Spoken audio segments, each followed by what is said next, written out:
For those who don't know, Three Rivers is the town that's right outside of Sequoia. This Vista point here, 4,000, a little past 4,000 feet up. Really nice spot if you can. Moro Rock, Crescent, Meadow, awesome short hikes. Perfect for families. Is blocked off in the winter, so if you want to get there, you'd have to basically walk. There's two really important things to cover, especially for winter 2021, 2022, and also from the fires that happened in October last year. Now, when I think about the best family hikes in Sequoia, but there is definitely a limiting factor that's attributed to both the winter storms and the fire from last year.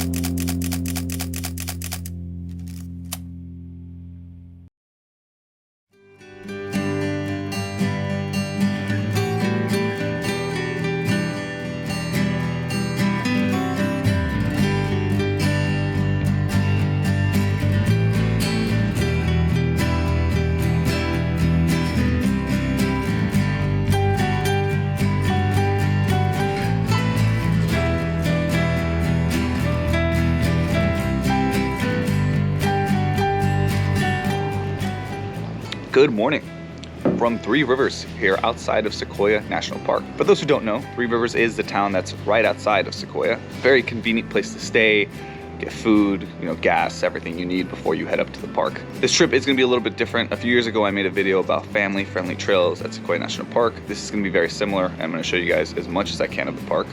I have everything from 3-year-olds to just about 70-year-olds in this trip. All my family actually decided to join me. And it should be an exciting trip, fun trip. We are here for President's Weekend, so it's still winter time, which means a lot of things are still closed in Sequoia. You can visit the website, or as I recommended in the last video as well, is to call the park ranger. And he was the one who told me, look, if you're trying to go to Moro Rock, Tunnel Log, Crescent Meadows, a lot of the trails that I've recommended before, you gotta hike there. You can't drive there.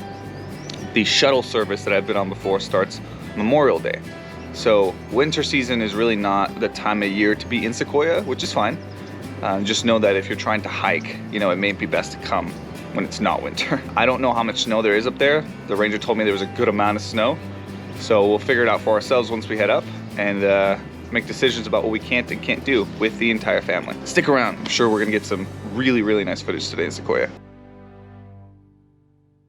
How busy do you guys expect to get today? Extremely busy. Extremely busy? Extremely busy. It's still very much, even though it's winter, people still show up? A ton of people show up. People have been waiting to get here since the fire. Oh, okay. All right, thank you. You're welcome.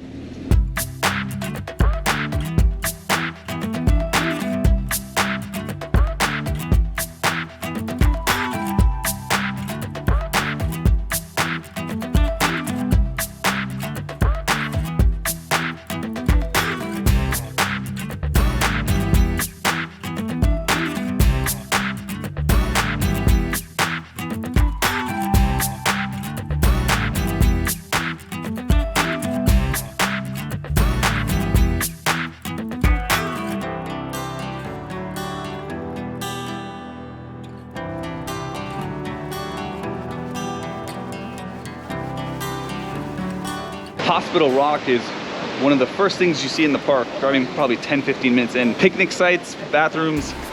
You walk down to this trail, you see the waterfall. Like I said, I brought the whole family. Definitely recommend you guys stop here as your first stop into the park. Very easy to get to and explore. And now we're gonna continue making our way up.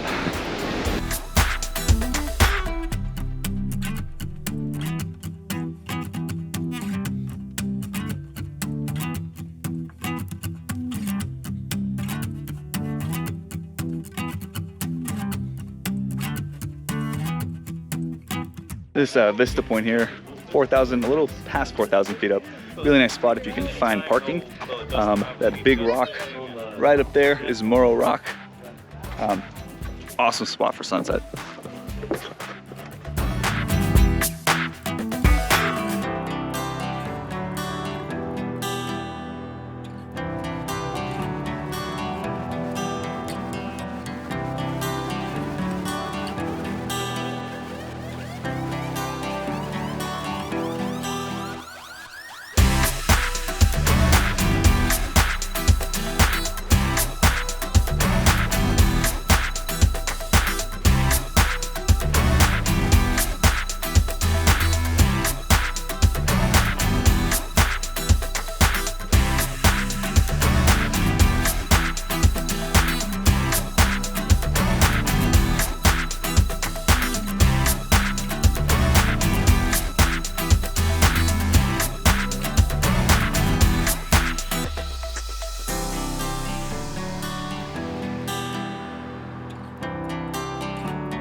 The road to Moro Rock, Tunnel Log, Crescent Meadow. Moro Rock, Crescent Meadow, awesome short hikes, perfect for families, is blocked off in the winter. So if you want to get there, you'd have to basically walk.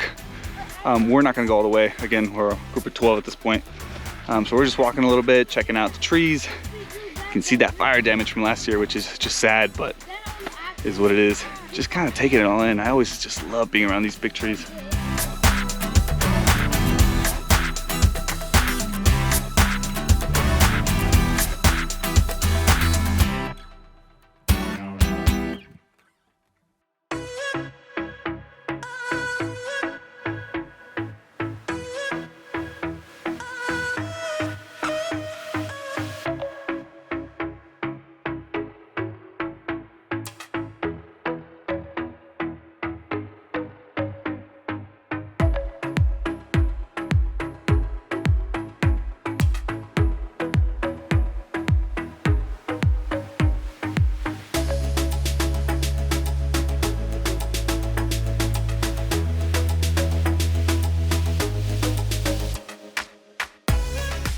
There's two really important things to cover, especially for winter 2021, 2022, and also from the fires that happened in October last year. Let's start off with the basics. If you're planning on visiting Sequoia in the wintertime, know that you are gonna be more limited. How limited really depends on how much snow, what the storms look like. As of now, end of February, after President's Weekend, you can go all the way to Wolverton, right where the General Sherman is.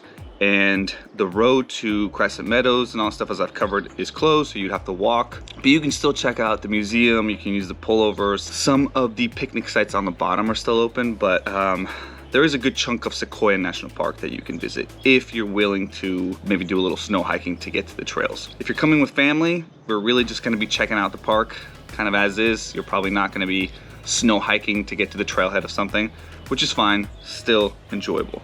When you come into the park, make sure you get one of these from the ranger. Most of them always give it to you, but ask for one if they don't.